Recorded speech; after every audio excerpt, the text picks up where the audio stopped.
Too many times we stand aside and let the waters slip away.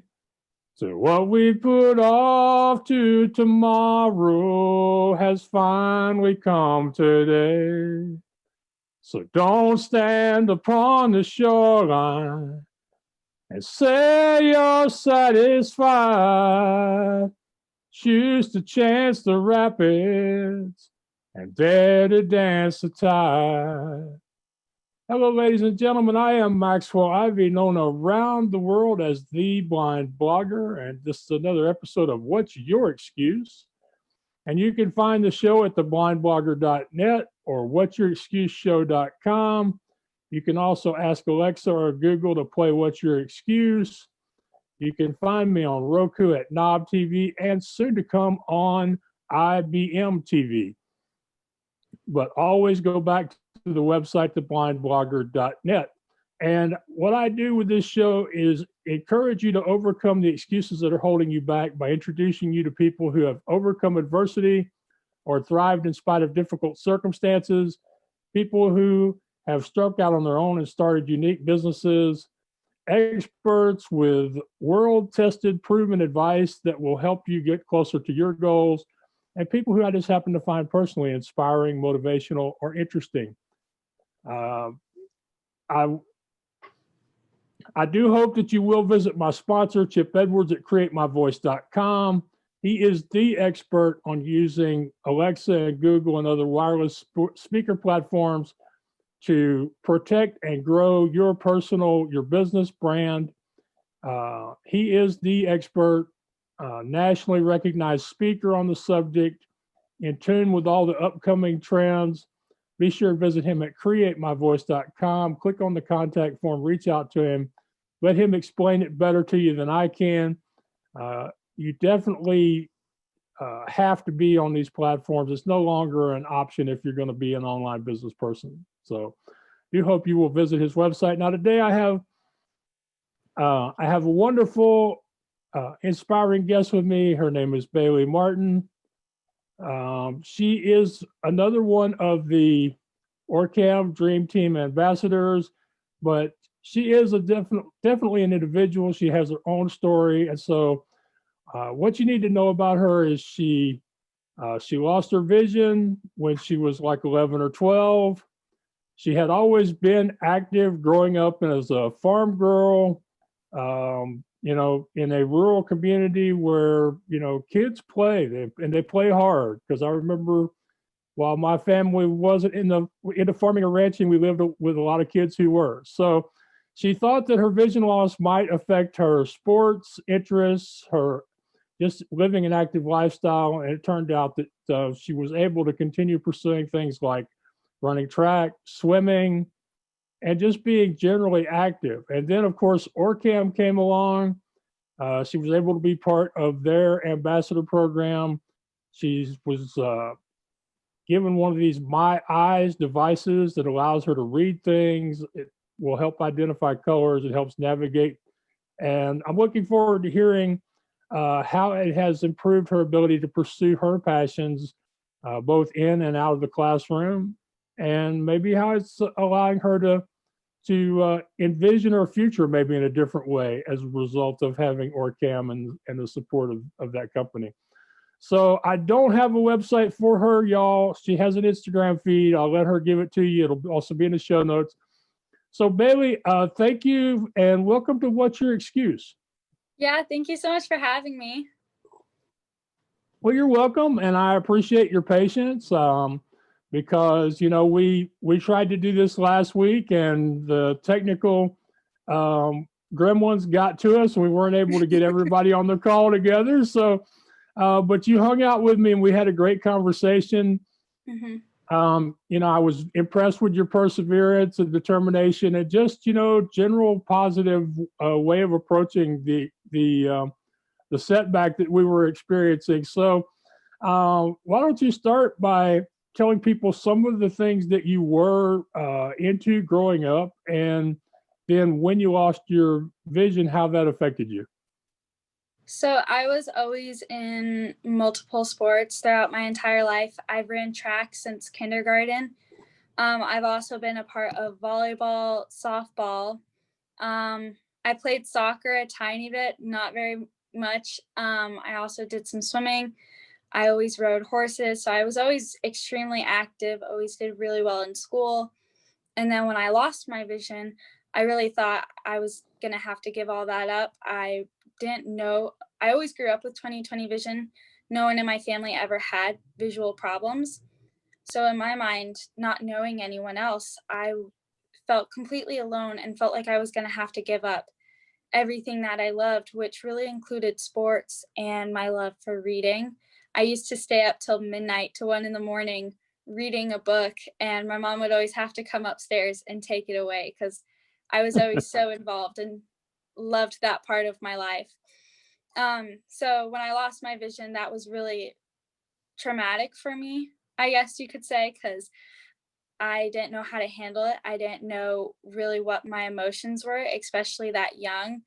But my family helped me quickly realize that you can't live in the negative mind space and you really have to push forward.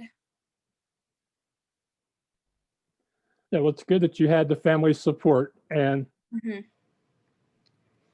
that seems to be something that most people who overcome setbacks have. Is they so did your family always have that approach, even, say, like in everyday life, or is it something that you really didn't notice until you lost your vision?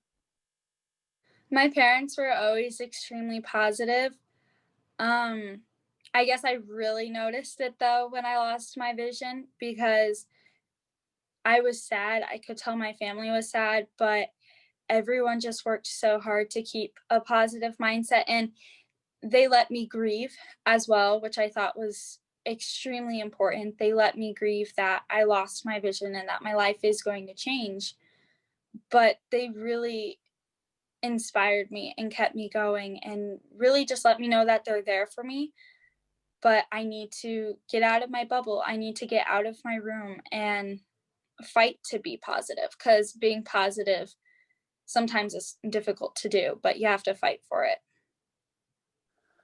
I like the way you put that. I often talk to people about being positive and finding the good in life as being a decision. We have to decide it's there and then look for it until we find it. And it sounds like we have similar approaches, just different words. So Mhm. that's kind of cool. When you did lose your vision, which if you remember thinking about it, which which was the bigger loss, or fear? Was it the fear of not being able to read and continue your love of books, or was it the fear of not being athletic and participating in sports? I'd say both. um Definitely, because both were such big parts of my life. By losing both, I felt like I was going to lose parts of myself. I felt like I was losing my identity. Sports was really where I found my identity when I was younger. Um, and so I can remember when I was younger always going to games and always going to practices that my parents would be driving me to. So that was a huge part of my life and it really became my identity. That's where all my friends were. That's where I spent a lot of my free time. So when I lost that, I really felt like I was losing part of myself. And the same goes for reading. Whenever I had free time, I wasn't watching a movie or anything. I was picking up a book and reading it. I was a very advanced reader for my age. And so when I lost that too, I felt reading was always also my escape from real world. And so losing that ability to escape my real world, especially when I needed it most, was very difficult for me. Right. And did you take advantage of the talking book program, or did you have family members that would read to you, or what did? It definitely took me a while to get into audiobooks. I'm a pretty stubborn person at times. And so when I lost my vision, I was really determined. I was like, no, I guess reading just isn't in the books for me. And so I really just kind of gave that up. And so it took me meeting other people who were blind and visually impaired for them to be like, no, I mean, that's just the way of life. I mean, we quickly learned that my eye condition wasn't reversible. So I had to learn how to adjust. There was no if or buts. It was really, no, you have to do this. You have to find other ways to do what you love, or you're going to be terrible. You're going to be miserable. I'd like to ask you a question that is kind of suggested by one of my friends, Michael Babcock, who's visually impaired from the Oregon. He's of the opinion that when blind people depend on audiobooks, that it's a form of censorship because we only get the books that the National Library Services decide to record. Yes. Definitely that. I've found I can purchase audiobooks online and stuff like that. But definitely that was one thing I noticed. A lot of the books that I liked weren't on audio. And it was just very difficult to, because everyone has like their genre that they like. Yes. And so a lot of my books weren't on there. And so that was difficult. And that was just one more thing that was going wrong in my life. I felt like, so I was just kind of like, whatever. Right. So you eventually did find audiobooks for your reading. Did you, how did you manage to continue to be active in sports? Did you get into beat baseball or other sports like that right away, or did you continue to find ways to like participate in track or swimming on your own? Yeah, so sports was the number one thing I really fought for right off the bat. So I lost my vision at the end of my 6th grade year.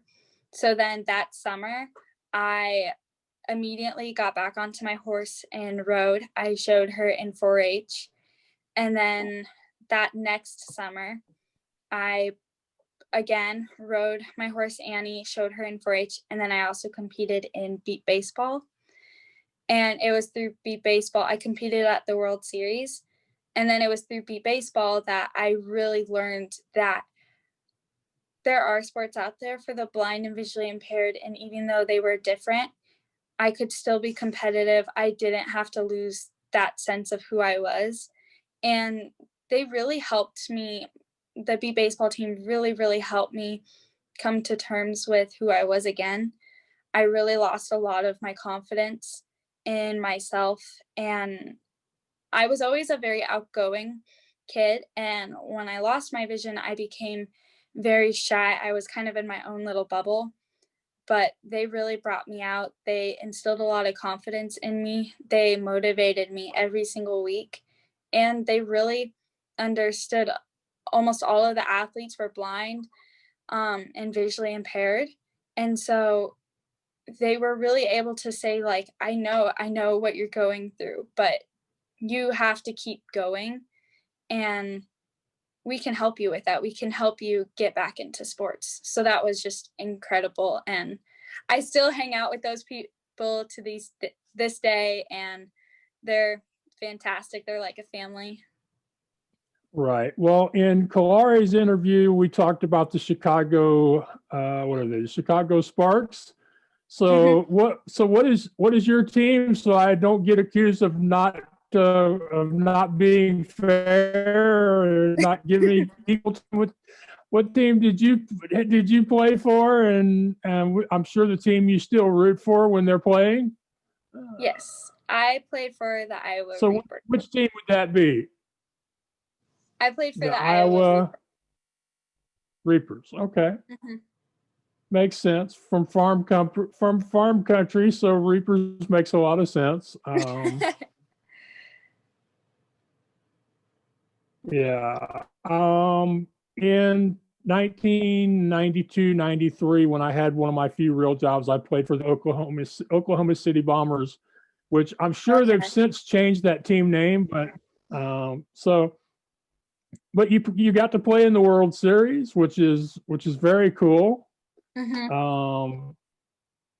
Yeah, and so uh, you said that by meeting these people, it reminded you that you were still able to be competitive, which I think is very important. So now you managed to get into audiobooks, and you managed to continue your competitive streak by being involved in sports for the visually impaired.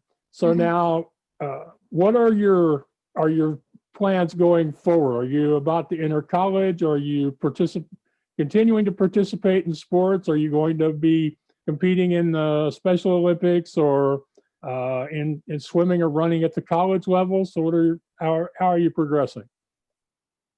I will be starting college in January of 2021. And then I will also be competing in track for hopefully the Para-Olympics. And I'm training in that right now. And so hopefully I'll be competing in that. Right. Okay. All right. So let's now talk a little bit about Orcam and how you got to know about the program and how that's affected you. And just to make it easy on everybody, it's orcam.com, ORCAM. And again, that'll be in the notes of the blog post. And I do hope y'all will check them out and consider recommending them to any of your friends, family, or coworkers that may be struggling with a recent vision loss or with trying to maintain their individuality as they've lost their vision. So I hope y'all will check them out. They are not a sponsor. I don't expect them to be a sponsor, but I do want to make sure that y'all know about them because it is a very important product and service that they offer. So talk a little bit about Orcam for me. Orcam, their devices have completely changed my life. I love it so much, and the company and everyone that I've come in contact who works at the company is fantastic and incredible and always so sweet. So I got connected with them through USABA, which is the United States Association of Blind Athletes. And through them, I was able to, I submitted a video pretty much of me just saying like why I think I should be a part of this trip in Barcelona that I got to go on. And from there, I got to meet the world famous soccer player Messi. And he along with everyone else gave me a Orcam device, and it was absolutely an incredible experience. Yeah. So a question I have to ask, did you know who Messi was before you won or entered to win the competition? I did, yeah. Okay. Yeah, I do realize now that he's one of the most famous sports stars in the world, even beyond people like Tom Brady. But it's just one of those questions I have to ask because I'm just curious how many people actually knew who the heck he was. So, what was it? What was the trip like, and what are some of your favorite memories from it? I really loved just going there, meeting everybody. My eye condition is actually extremely rare. There's only about 60 people in the entire world that have it. And I actually got to meet someone in France who also came on this trip to Barcelona. And she actually has the same eye condition and lost her vision around the same time as me when she was younger. And so that was just absolutely incredible. We talk to this day, and it's just amazing knowing someone else is out there.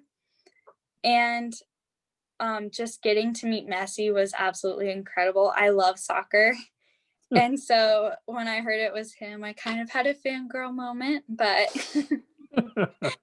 and then just getting to use the device, and the first person they put in the device was actually my mom's face. And so it was just absolutely incredible having it recognize her face and getting to bring it home and program in all my family's faces. And it's just amazing. Yeah, I don't often do this, but I actually got little tingles listening to you tell that story. Because I'm thinking it's like y'all are sisters or something. I mean, that Yeah. you had to go halfway around the world to meet, but it's just amazing how that happened and happened, through Orcam and Messi, and that's Hmm. and that's what Ari talked about was the people that Yeah. these other visually impaired people from around the world that y'all have or I guess we have a lot in common. Yeah. Yeah. So, what are some of your favorite things that, besides being able to recognize faces, what are some of the things that you really enjoy that Orcam now helps you to do, or helps you to do better than you would have through your previous means? Definitely being able to read, being able to pick up a regular book again and not have to worry about the audio or whether the person reading the audio has a good voice or not. Oh It's just yes. it's just absolutely incredible being able to pick up any book I want and have the device read it to me. It's amazing being able to recognize my family's faces, and even just when we're out in public, like menus at restaurants has always been a huge problem because I hate having stuff read out loud to me. I'm very independent, so I would always just kind of guess and then go with that, or always have to Google it beforehand and know what I'm going to get. But having this device and knowing I don't have to be any different than anyone at the table, I might have a little bit different way of doing things, but I can do it independently. I can order my own things. I can advocate for myself better. And I can just be a more independent person all around. That is so beautiful. I was sitting here wondering, have you tried the Orcam out in a bookstore or a library? Because as somebody who also grew up loving to read, my favorite time of the week during school was Friday afternoon when we got to go to the library and pick out whatever our next book would be. So have you gotten to try it in that situation? Yeah, that's what we actually do. We don't do it quite so much anymore, but when we were younger, every single Friday we would go, we'd pick out a family movie and we would pick out a book that we wanted to read. So I've definitely enjoyed getting to go to the library again and picking out books that I want to read and just being able to take them with me, even when I'm going places, because audiobooks can be difficult to take to different places if it's not Oh on your yeah. Yeah, well, so yeah, well, yeah. even if it is on your phone, if you don't have if your listening device is Bluetooth, they won't let you Mhm. use it on the plane or the bus or the train either, for that matter. So I mean, Yeah. so sometimes even if it's on your phone, you still can't listen to it. I mean, Mhm. so yeah, I've kind of it's kind of cool that we both have had that same experience with books and libraries.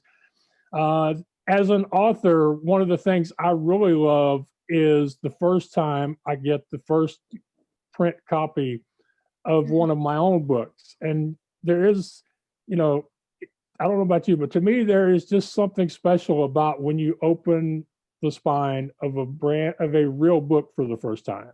Yes.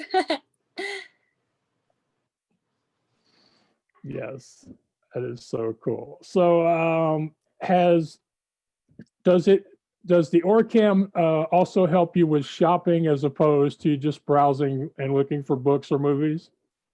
Yeah, 100%, especially, I'm kind of in the transition phase right now where I'm not quite done with high school, but I will be going to college very, very soon.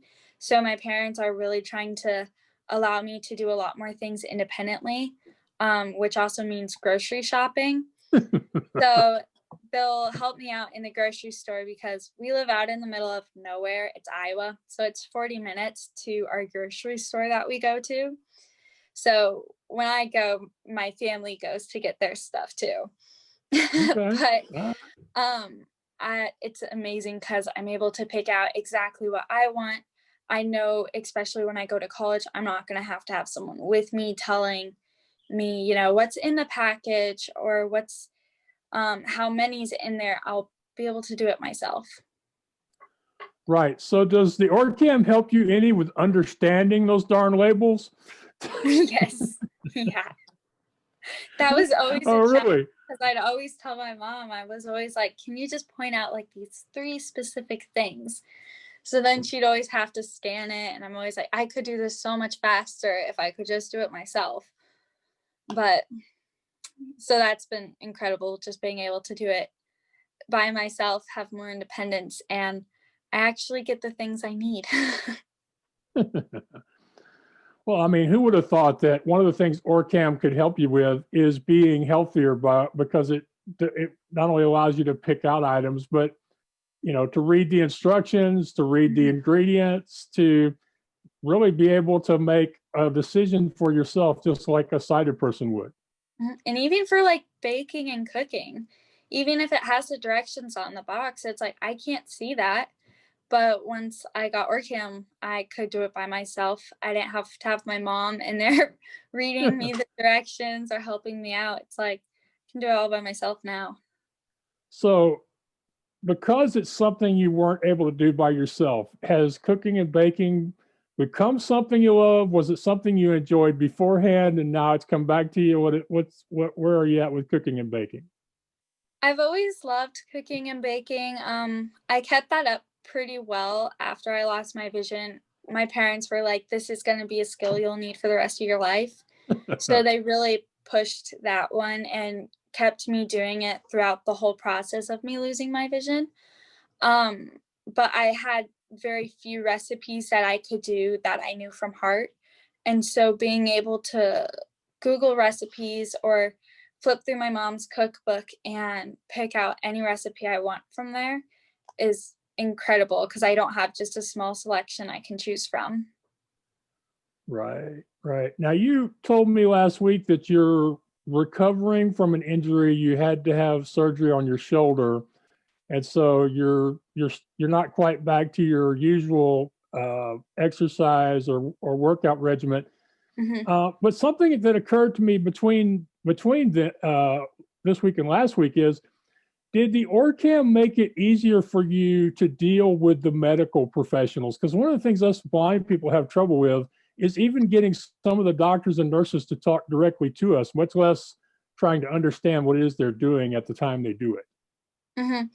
It definitely helped with signing papers because before a surgery, you have to sign papers. So it really helped with not only me signing them, but it also helped me read through them and know exactly what was going to happen. And then it was incredible because when you're getting a surgery, they send home like a pre-surgery, post-surgery packet type thing, which it tells you everything that you have to do. And then they give you like a special soap that you have to use the night and morning of your surgery.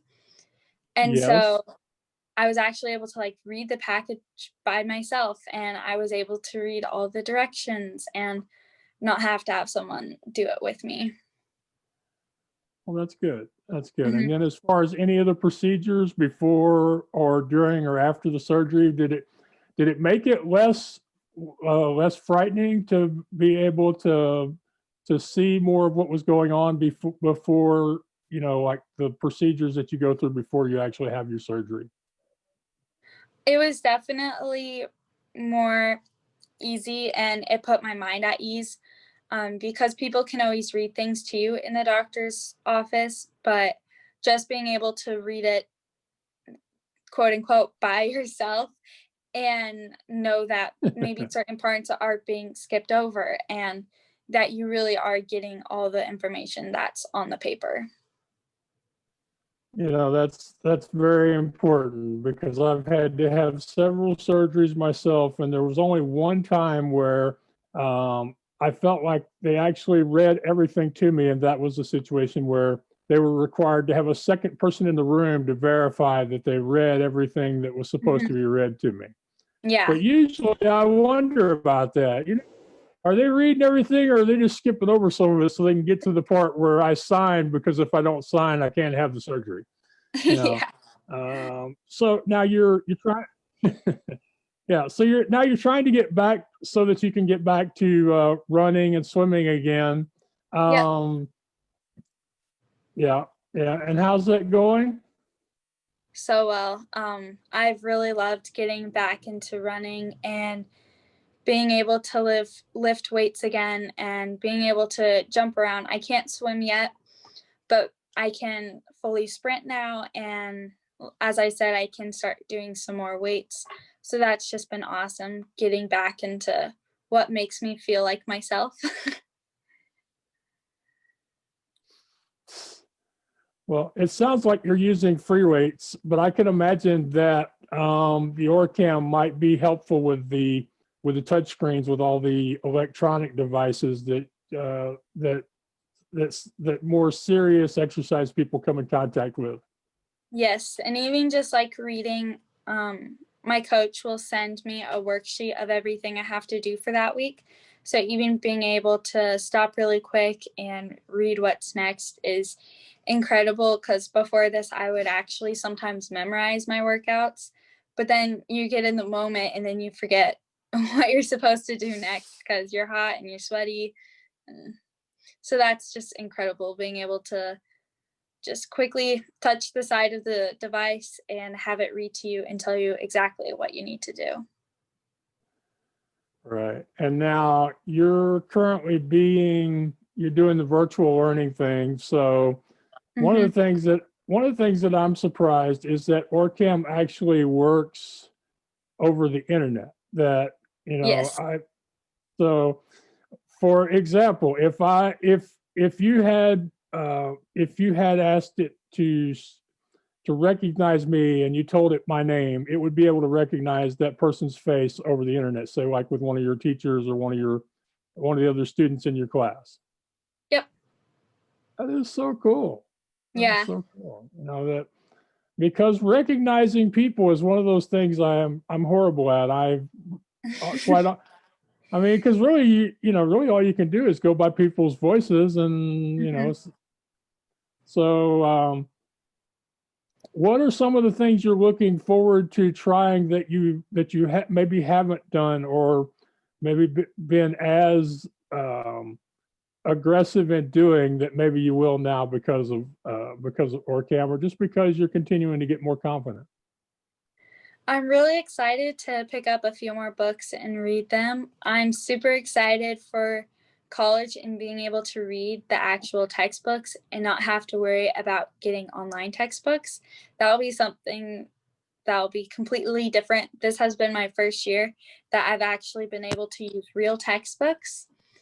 And so, which has been an absolute game changer, because I can bookmark stuff, which you can't do online. And so that's been incredible. And I'm super excited for hopefully sometime soon my next vacation, and just being able to participate in little stuff like reading the menu and even like little pamphlets that they'll hand out at times, just being able to participate and be fully part of the group and not feeling left out sometimes. So that's probably what I'm looking forward to the most. So have you often felt left out in groups? I mean, is it? At times I definitely have, especially in school, because sometimes kids will almost not ignore me, but they're moving along at such a quick pace. Either my computer can't keep up, or they're having to read stuff aloud to me. So I've had kids say before, like, "Oh, I'll just read you the parts that matter." I'm like, well, the whole thing kind of does, because we're doing an experiment, but it's okay. And then even like with family vacation, sometimes they'll hand us out a pamphlet or something else, and we'll be in a large group of people. So I don't really want my mom reading aloud to me, my mom or my dad reading aloud to me what the pamphlet says. So, because I don't want to be different. I don't want to be different from anyone else. So I'm super excited to be able to use this device and read it without anyone really noticing, because it's such a discreet device. It's tiny. Oh, so how small is the device? Because I've never actually seen one or had one in my hands, or been around somebody who uses one on a regular basis where I could really understand. I would say it's about 4 inches, maybe. I'm not sure on like the exact measurements, Yeah. but I think it would be pretty close to 4 inches. Okay. All right. And I'm assuming you're using it with earbuds or earphones or something. I actually have never needed to use them with earphones. You definitely can just by hooking it up with like Bluetooth headphones. But so far it sits on the side of your glasses and the speaker is right next to your ear. And so if you have the volume on low, no one can even hear it unless they're really trying to listen to it and they're standing right next to you. So I've never had an issue with that. And anytime I mention to people, oh yeah, 1 second, like my Orcam's reading this to me, they're always just amazed because it's so quiet and sometimes they don't even notice I'm wearing it because it's so discreet, which is great. Yeah. Yeah. So it sounds like the most important part about this is that it allows you to be just like everybody else for the most part. Yeah, for sure. Yeah. Yeah. So you mentioned that you hope to compete in the Paralympics. Where is the next Paralympics, and is it likely that Corona is going to allow them to happen?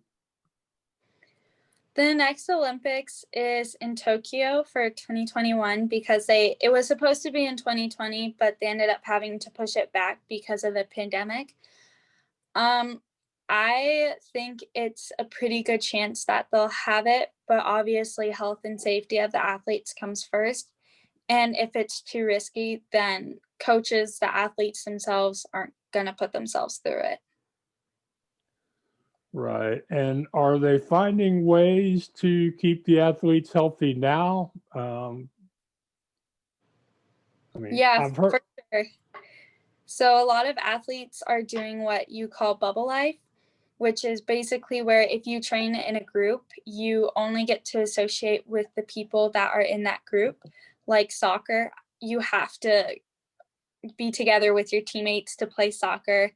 But for more individual sports, such as like maybe track and even swimming, for those who are able to do it by themselves, they just create a bubble life. And pretty much that means you go from home to practice and you just try to limit the amount of times you maybe go out to get groceries or you go out to see other family members. And you really only associate with the people you're going to see every day to just help contain the spread and hopefully prevent it from spreading a bit more.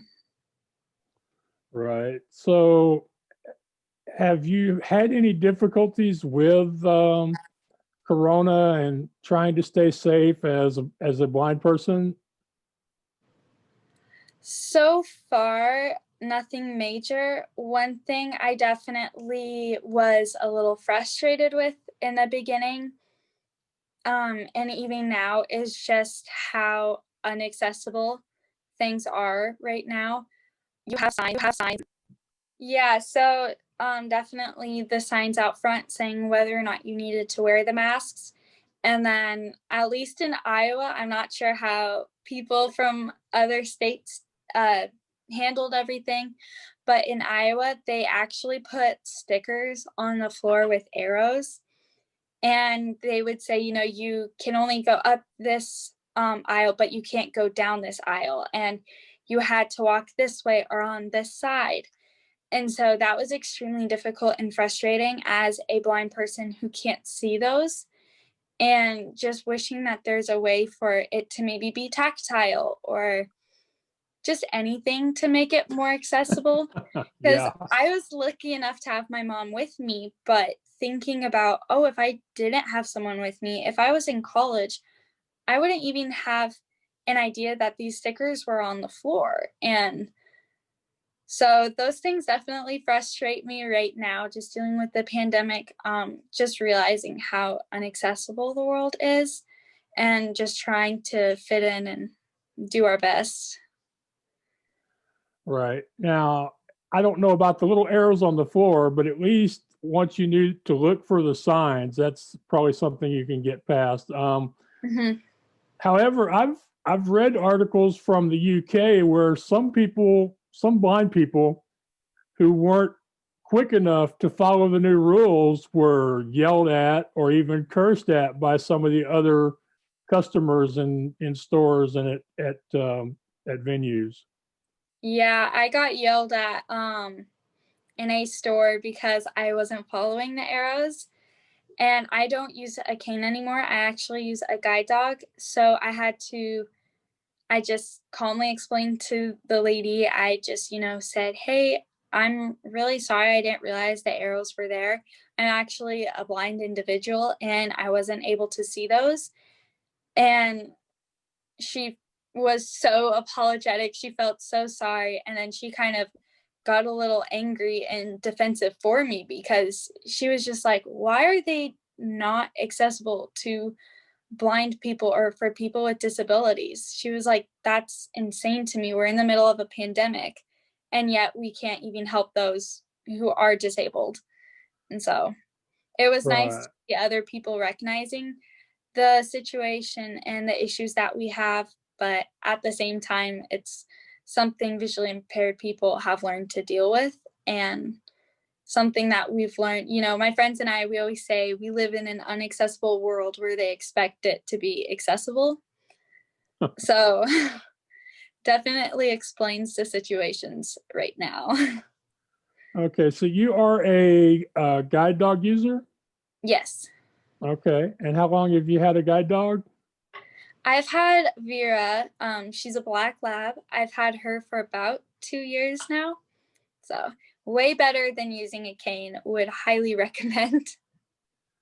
Well, I've actually been considering that myself. I did an evaluation just last week to see if I'm the right type of person for a dog. And the one thing that was a red flag is that I don't live anywhere near like traditional streets and stores and stuff to maintain the dog's training because Mhm.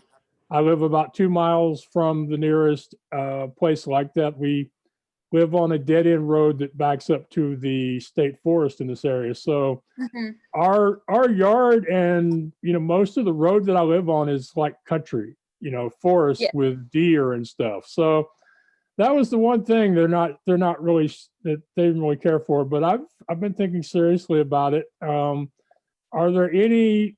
I've I understand that you believe the dog works better. Are there any things where you've had unexpected challenges because of having the dog? Traveling. I do a lot of traveling, and so my first plane trip actually went surprisingly smooth on the way there. On the way back, it was just a little bit more difficult. Um, there were two kids right in front of me, and then their parents were in front of the two kids, and they had looked under the seat because they were putting their bags under the seat and realized that there was a dog there. And they got very excited and they tried feeding her. And so I just had to calmly explain that I'm sorry, but she's a service dog. You can't feed her and you can't pet her. And so they were very, very good, though. They quickly got the point and understood. And Vera and I were still new at that time. And so she did perfect. And she just did what her training taught her to do, which was ignore the kids and you'll get treats of your own. And you'll get the treats that you like because they're the treats Yeah. you've been getting since you were a puppy. Yeah. Uh, yeah. Yeah, well, that was nice. Any problems with Uber or store owners or restaurant owners? Nope. Everyone's been super accepting of her. I'm super grateful to live in Iowa. It's very small town feel, and even the quote unquote cities aren't really the cities you would see in like Chicago. So it's definitely nice because everyone really understands that it's a service dog and everyone's just excited to have a dog in their restaurant or in their store. So that's been great. Yeah, with Corona and all the stress people are under, I imagine lots of people are like, yeah, we have a dog. Yeah. Yeah, they Uh, definitely get excited. yeah, I actually, when I was working for the Internal Revenue Service, when I quit, I found out that one of the things that had been a negative with my coworkers was they had been told before I got the job that the guy coming to get the job was going to have a dog with him. And the IRS being a very stressful workforce, they were always disappointed they didn't end up with a dog. So They were like, come like, work for us. we got robbed. Where's our guy with the dog at? You know? Yeah. Well, that's interesting. You're a guide dog and you travel a lot. So besides the dog and travel, what are some of the challenges of traveling as a blind person? Besides Orcam, what are some of the things you've done over the years to get around those? New places have always been a challenge for me. I've grown up right here in Iowa in this house for my entire life. So I know the area, I know all the stores and restaurants that we go to really well. But especially traveling outside of the state and even outside of the country was definitely difficult. About 2 years ago, I took a trip where we went to about 7 different countries overseas, which was an incredible experience, and I wouldn't trade it for anything, but it was definitely difficult, and it tested my cane using ability and just my abilities as a blind person in general, especially with the language barrier. I really had to learn to stand up for myself and just being able to advocate for myself clearly in a way that is nice, but also telling people like what they need to do to help you. And so, yeah. Yeah. Did you use technology to overcome the language barriers? I mean, did you use it like a translator app or something, or did you? How did y'all manage that? I mean, We had to use a translator for a lot of the food because their food definitely had weird names. Even if you have a even if you go to a restaurant that I remember one time we were in a really small town, there was almost nothing to go to, and we kind of missed home, so we went to McDonald's because that was really the only place. And I remember my mom was reading me off the menu, and I was just like, what the heck are these things? And they were chicken nuggets, but I had no idea. And so definitely having to use like Google Translator and even just Googling the food. I would Google the food before I ordered it and just scroll through photos and like zoom in on them to look at it. And I'd be like, that's not good, or that looks good. whenever I hear of somebody eating at McDonald's or Burger King in another country, I think of the movie Pulp Fiction, where they're having that conversation about what a burger is called in other countries. So Mhm. you know, the royal with cheese instead of a quarter pounder with cheese. So Yeah, it's definitely a whole different language and just way of life there. yeah, and of course it doesn't matter to the help because the way the fast food restaurants set up things, all their registers and menus and everything are based on pictures. Yes, yeah. So that works fine for the sighted world. It doesn't work too great for us, you know. Yeah. So you keep using the word advocate for yourself, and I know that means stand up for yourself and let people know what they need to know to help you, or what they should and shouldn't be doing. But do you see yourself as an advocate for people with visual impairment, and do you plan on being more of an advocate as you go forward in your life? I definitely consider myself an advocate for those who are blind and visually impaired. I'm always willing to reach out to those who are needing maybe a little bit more help. I've done several, like, uh, I guess volunteering is the word I was looking for. I've done lots of volunteering at camps for those with little kids and needing help getting their kids into sports and just helping them out and teaching the kids like, oh, it's okay to be scared, but don't let that control you. And yeah, I just love helping out and being able to share my story with others and letting people know that it's okay to be scared, but you really have to push forward and move on and I guess advocate for yourself. Okay. Is there something that you wish, is there something I haven't asked you yet that you're like, I thought he was going to ask that, or I wish that he would let me talk about that? I don't think so. Yeah. You've asked me a lot of really good questions. Well, I'm not going to turn down compliments. I always take them. I don't want to spite people.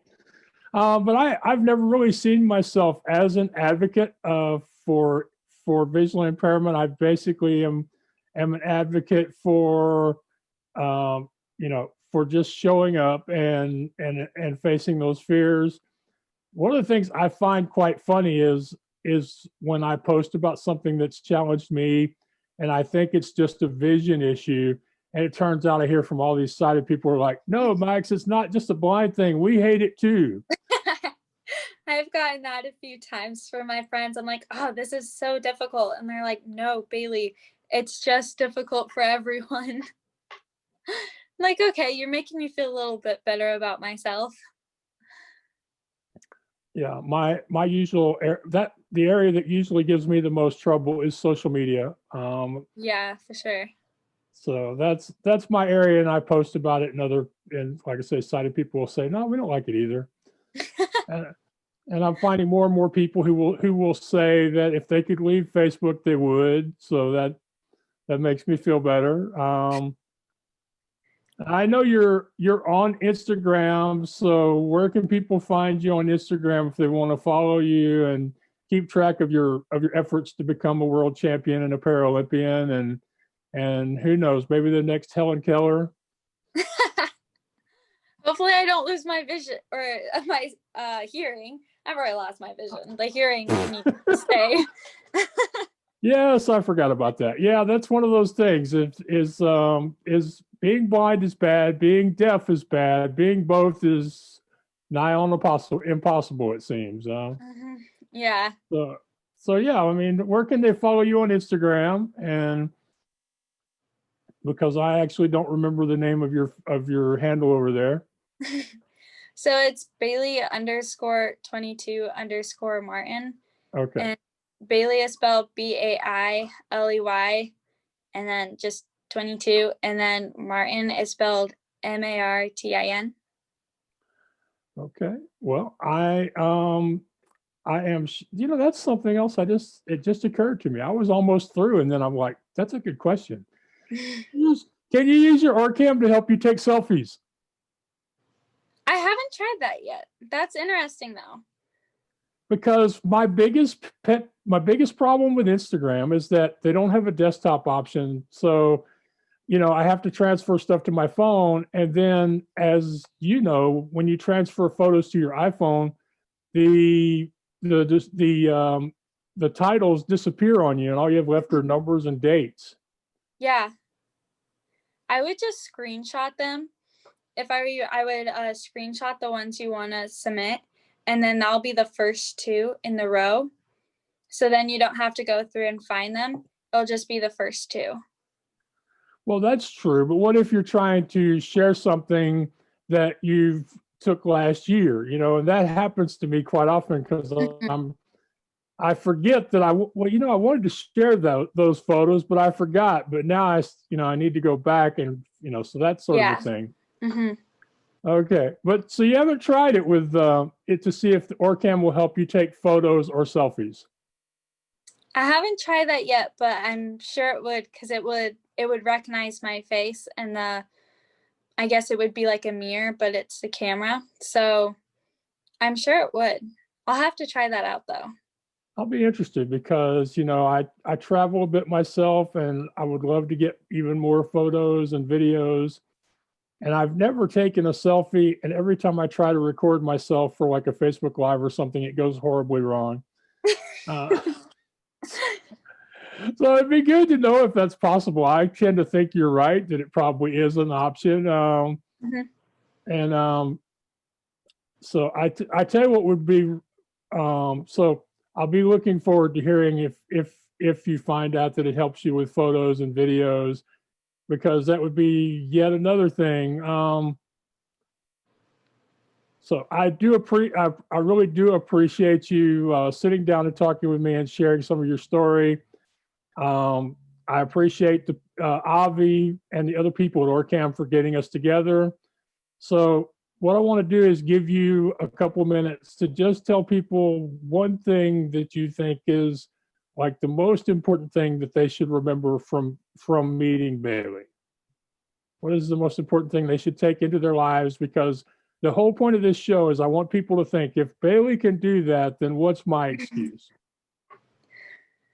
I would say the number one thing I would want people to take away is don't be scared of the future.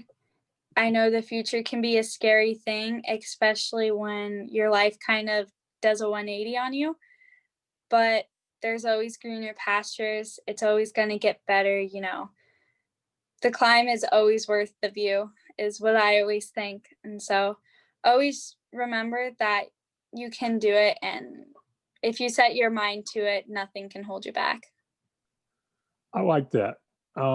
Most sighted people don't realize that most of the time, us blind people talk in terms of seeing and vision. But I love that. For a woman who is blind, the climb is always worth the view. I'm going to remember that. So thank you. Thank you so much, Bailey, for sitting down with me and putting up with me. And I do hope people are inspired and encouraged by you to find a way to overcome whatever it is that has changed their lives or made their lives more difficult, things that make them think that they can't. I really hope that we've done that today. So thank you. Yes. And thank you so much for having me. Oh, it's been my pleasure. I've enjoyed immensely getting to talk to you, both recorded and just hanging out last week, and it's been a real treat. So thank you. Yes. Yeah. So today I was blessed to get to spend some time with Bailey again.